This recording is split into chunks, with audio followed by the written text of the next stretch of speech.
ચાલો મિત્રો, આપણે પ્રકરણ 2 ની ચર્ચા કરી રહ્યા છીએ કે પરંપરાગત તર્કશાસ્ત્રની દ્રષ્ટિએ વિધાન.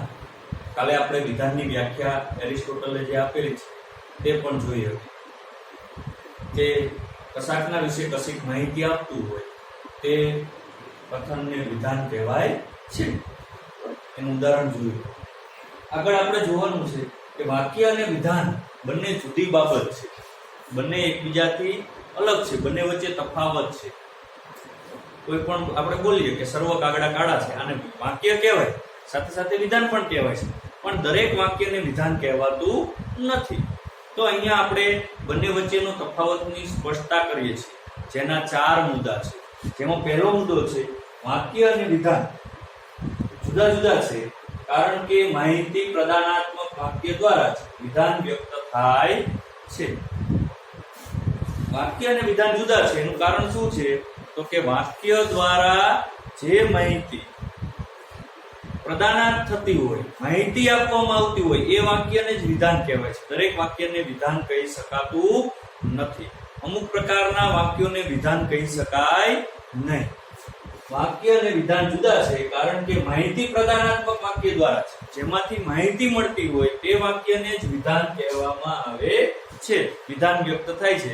જેમાં માહિતી ન મળતી હોય તે વાક્યને વાક્ય કહેવાય, પણ વિધાન કહેવાતું નથી. અમુક પ્રકારના વાક્ય દ્વારા વિધાન વ્યક્ત થતું નથી. કેવા? તો દાખલા તરીકે પ્રશ્નાર્થ વાક્ય.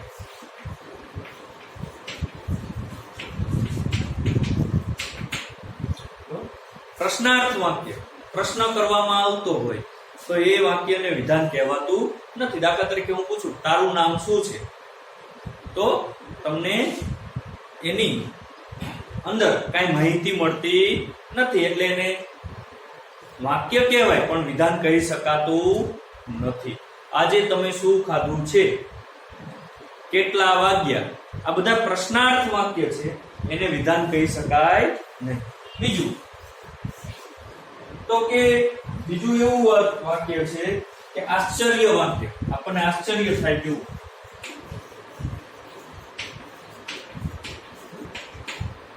ઓહો સરસ, આપણે એવું હોય ને, આપણને આશ્ચર્ય થાય. તો એની અંદર આપણને કઈ માહિતી નથી મળતી, માત્ર આશ્ચર્ય થાય છે. તો એ વાક્યને પણ શું કહેવાય છે? તો કે એ વાક્ય કહેવાય પણ વિધાન કહેવાતું નથી. દરેક વાક્યને વિધાન કહેવાતું નથી, એ તફાવત અહીંયા જોવા મળે છે. અહીંયા આપણને ત્રીજું પણ એવું આપેલું છે કે જેને વાક્ય છે પણ એનું વિધાન કહી શકાય નહીં. તો તેવું છે આજ્ઞાર્થ વાક્ય.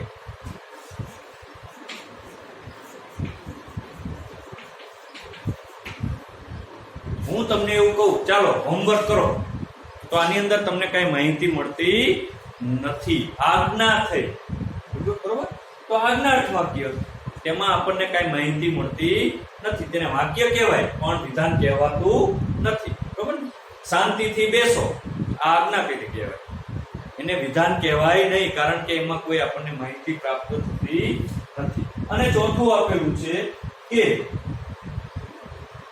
વિનંતી સૂચક.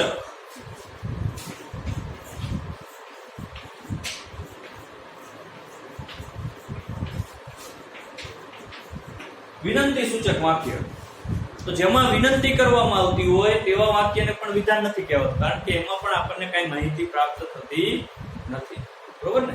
હું એવું કહું કે મહેરબાની કરીને મારો વિડીયો જોઈશો, તો આની અંદર તમને કઈ માહિતી મળતી નથી.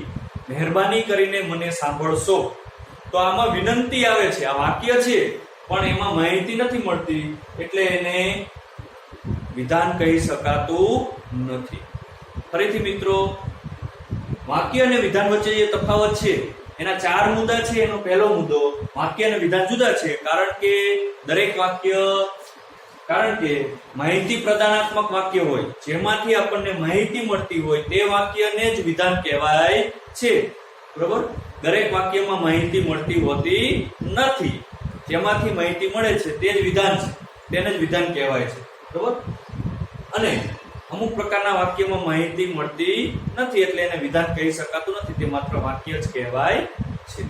કેવા વાક્યો હોઈ શકે તો એને વિધાન ન કહેવાય? તો તો અહીંયા ઉદાહરણ આપેલું છે, પ્રશ્નાર્થ વાક્ય હોય, આશ્ચર્ય વાક્ય હોય, આજ્ઞાર્થ વાક્ય હોય કે વિનંતી સૂચક વાક્ય હોય તો તેને આપણે વિધાન કહી શકતા નથી, કારણ કે આની અંદર આપણને કોઈ માહિતી મળતી નથી.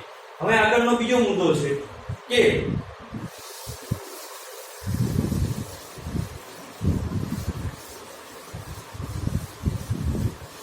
વાક્ય રચના બદલાઈ જાય. શું બદલાઈ જાય છે? વાક્ય રચના. તમે ઘણી વખત આપણે ઘણું બધું લખતા હોઈએ છીએ તેની અંદર કે જુદા જુદા પ્રકારના વાક્ય રચના વાળા વિવિધ માહિતી પ્રદાનાત્મક વાક્યો દ્વારા. બીજો મુદ્દો છે જુદા જુદા વાક્ય રચના વાળા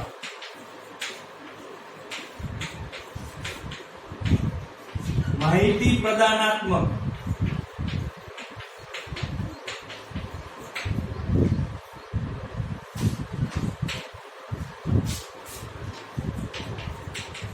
વાક્યો દ્વારા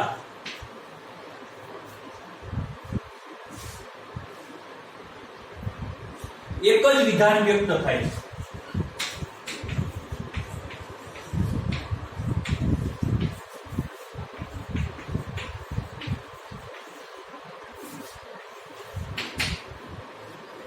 જુદા જુદા વાક્યો જુદા જુદા છે, એની રચના જુદી જુદી છે, વાક્ય રચના, તો પણ વિધાનનો અર્થ તો એક જ નીકળે છે. એ વિધાનનો અર્થ બદલાતો નથી. દાખલા તરીકે આપણે એવું લખીએ, કોઈ પણ માણસ અમર નથી. શું લખવું?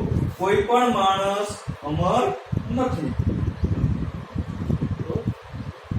કોઈ પણ માણસ અમર નથી. આ એક વાક્ય રચના છે, એનાને વિધાન કહેવાય. કોઈ પણ માણસ અમર નથી. બરોબર? તો આની આ વાક્ય રચના સર્વ માણસો મરણશીલ છે. વાક્ય રચના બદલાઈ ગઈ, બંને વાક્યો બદલાઈ ગયા, પણ એનો અર્થ તો એકનો એક જ થાય છે. એના અર્થ જુદા જુદા થતા નથી. બંનેના અર્થ એક જ થાય. કોઈ પણ માણસ અમર નથી અથવા સર્વ માણસો મરણશીલ છે. બેનો અર્થ શું થયો? બેનો અર્થ એક જ સરખો થાય છે. બરોબર? ફરીથી જુદા જુદા વાક્ય રચના વાળા માહિતી પ્રદાનાત્મક વાક્યો દ્વારા એક જ વિધાન વ્યક્ત થાય છે. આ બેની વાક્ય રચના અલગ છે, પણ વિધાનનો અર્થ બદલાતો નથી. આપણને માહિતી તો એક સરખી જ મળે છે કે માણસો મરી જાય છે, જીવતા નથી. બરોબર? બંનેનો અર્થ એકનો એક જ થાય છે, પણ વાક્ય રચના બદલાઈ જાય છે. અહીં કોઈ પણ લખ્યું છે, અહીં સર્વ લખ્યું છે, અહીંયા નથી આવી ગયું, છે આવી ગયું. બરોબર? તો વાક્ય રચના બદલાય છે, પણ વિધાનનો અર્થ બદલાતો નથી.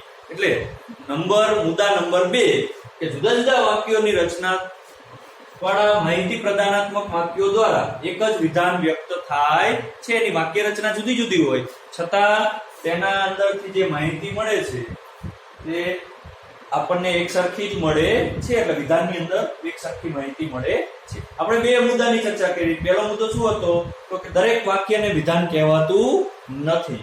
બરોબર? બંને વચ્ચે તફાવત છે, કારણ કે દરેક વાક્ય વિધાન હોતા નથી. ઘણા બધા વાક્યો માત્ર ને માત્ર વાક્યો બની રહે છે, કારણ કે જે વાક્યોમાં માહિતી આપતું હોય તે વાક્યને જ વિધાન કહેવાય છે. બીજા વાક્યને વિધાન કહેવાતું નથી. અને બીજો મુદ્દો તો કે જુદા જુદા વાક્ય રચના માહિતી પ્રદાનાત્મક વાક્યો દ્વારા એક જ વિધાન વ્યક્ત થાય છે. એની વાક્ય રચના જુદી જુદી હોય છતાં પણ એક જ પ્રકારનું વિધાન વ્યક્ત થતું હોય છે. આગળ આપણે જોઈએ તો ત્રીજો મુદ્દો છે જુદી જુદી ભાષાની અંદર આપણે વાક્યને જુદી જુદી ભાષામાં લખીએ છીએ.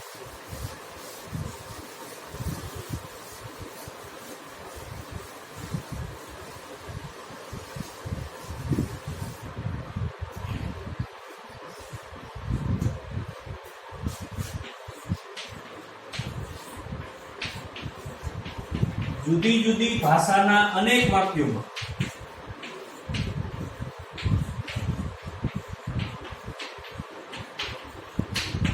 વિધાનનો અર્થ તો એક જ રહે છે.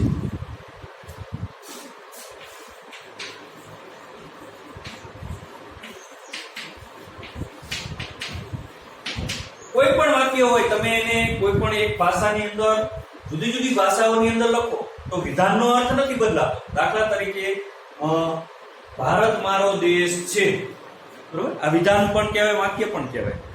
પછી બીજી ભાષાની અંદર આ વાક્ય હું બોલું, બરોબર, કે ભારત મેરા દેશ હે, હિન્દીમાં બોલ્યો, જો વાક્યની ભાષા બદલાઈ ગઈ પણ વિધાનનો અર્થ બદલાણો નથી. ત્રીજી ભાષામાં બોલીએ આપણે, ઇન્ડિયા ઇઝ માય કન્ટ્રી, તો ભાષા બદલાણી પણ એનો અર્થ એનો એ જ થાય ભારત મારો દેશ છે.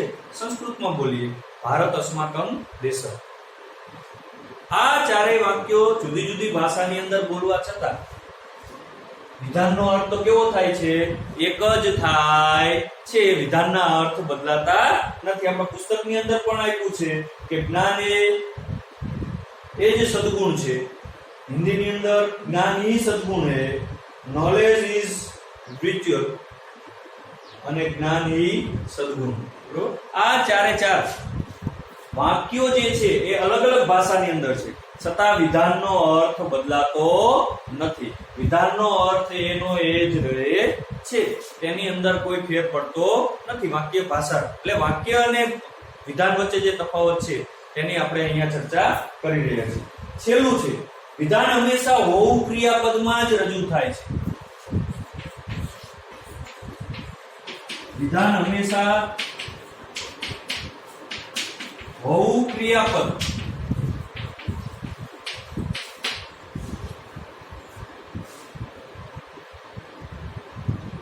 બહુ ક્રિયાપદના વર્તમાન કાળના રૂપમાં જ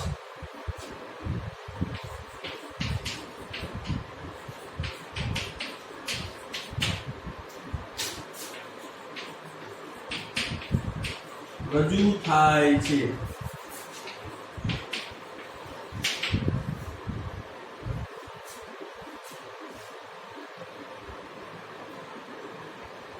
જ્યારે વાક્ય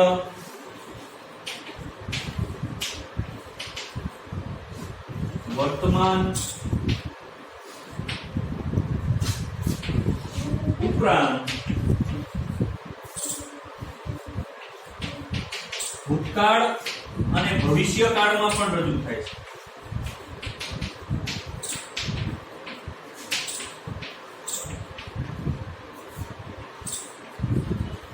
તો મિત્રો, વિધાન હંમેશા શેમાં રજૂ થાય? તો કે વિધાન હંમેશા હોવું ક્રિયાપદમાં જ. વર્તમાન કાળની અંદર તમે કાળ ગુજરાતીની અંદર ભણતા હશો કે 3 કાળ આવે, વર્તમાન, ભવિષ્ય અને ભૂતકાળ. તો વિધાન હંમેશા વર્તમાન કાળમાં જ હોય. તે થશે છે, બરોબર. હોવું ક્રિયાપદના વર્તમાન કાળમાં જ રજૂ થાય છે. જ્યારે વાક્ય વર્તમાન ઉપરાંત વાક્ય છે એ ભૂતકાળનું હોય, ભવિષ્યનું પણ હોઈ શકે છે. એટલે આ પણ એક તફાવત છે. ચાલો મિત્રો, આપણે અહીંયા 4 મુદ્દાઓની ચર્ચા કરી. ચારે ચાર વાક્ય અને વિધાન વચ્ચે શું ભેદ છે તેની અહીંયા ચર્ચા આવે છે. તેમાં પહેલું તો કે વાક્ય અને વિધાન વચ્ચે તફાવત છે, કારણ કે વાક્ય, દરેક વાક્યને વિધાન કહેવાતું નથી. માત્ર માહિતી પ્રદાનાત્મક વાક્ય હોય તેને જ વિધાન કહેવાય છે. કેવા વાક્યોને વિધાન ન કહેવાય? તો પ્રશ્નાર્થ વાક્ય હોય, આજ્ઞાર્થ વાક્ય હોય, આશ્ચર્યજનક વાક્ય હોય, વિનંતી સૂચક વાક્ય હોય. તો આવા વાક્યો છે એને વિધાન કહેવાતું નથી, એ માત્ર વાક્ય બની રહે છે. બીજું તો કે બીજાની અંદર કે વાક્ય રચના બદલાઈ જાય. વાક્ય રચના અલગ અલગ હોય તેવા માહિતી પ્રદાનાત્મક વાક્યમાં વિધાનનો અર્થ તો એકનો એક જ હોય. વિધાનનો અર્થ બદલાતો નથી, માત્ર વાક્ય રચના બદલાઈ જાય છે.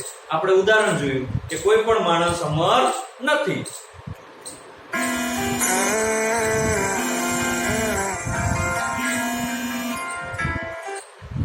કોઈ પણ માણસ અમર નથી. તો આપણે એની સામે બીજું વાક્ય આવ્યું, વાક્ય રચના બદલાઈને બીજું વિધાન આવ્યું. કેવું આવ્યું? તો કે સર્વ માણસો મરણશીલ છે. વિધાનનો અર્થ એનો એ, વાક્ય રચના બદલાઈ ગઈ. ત્રીજો મુદ્દો, જુદી જુદી ભાષાઓમાં અનેક વાક્યો લખીએ તો પણ વિધાનનો અર્થ તો એનો એ જ રહે. આપણે ચર્ચા કરી કે ભારત મારો દેશ છે, ભારત મેરા દેશ છે, ઇન્ડિયા ઇઝ માય કન્ટ્રી, બરોબર, ભારત અસ્માકમ દેશ. 4 ભાષાની અંદર બોલ્યો પણ એનો અર્થ તો એનો એ જ રહે, ભારત મારો દેશ છે. ભાષા બદલાઈ ગઈ વાક્યની, પણ વિધાનનો અર્થ બદલાતો નથી. અને છેલ્લું ચોથું, વિધાન હંમેશા હોવું ક્રિયાપદના કયા કાળમાં રજૂ થાય છે? વર્તમાન કાળમાં જ રજૂ થાય છે. જ્યારે વાક્ય તો કે વર્તમાન, ભવિષ્ય કે ભૂતકાળમાં પણ રજૂ કરી શકાય છે. આ મુદ્દો અહીંયા આપણો પૂરો થાય છે. આગળની જે ચર્ચા છે તેની ચર્ચા આપણે હવે પછી કરીશું. વિધાન વિશે આપણે આખા પ્રકરણની અંદર ભણવાનું છે. તો આપણે જે ભણવાનું છે તે નિરૂપાધિક વિધાન વિશે ચર્ચા કરવાની છે. બરોબર? તમે એના વિશે વિચારજો કે નિરૂપાધિક વિધાન એટલે શું. જરાક થોડુંક વાંચજો. બરોબર? નિરૂપાધિક, ઉપાધિ વગરનું, એવો અર્થ એનો થાય. પણ આપણે જે તે સમયે ચર્ચા કરીશું. આજે અત્યારે આપણે અહીંયા રાખીએ છીએ.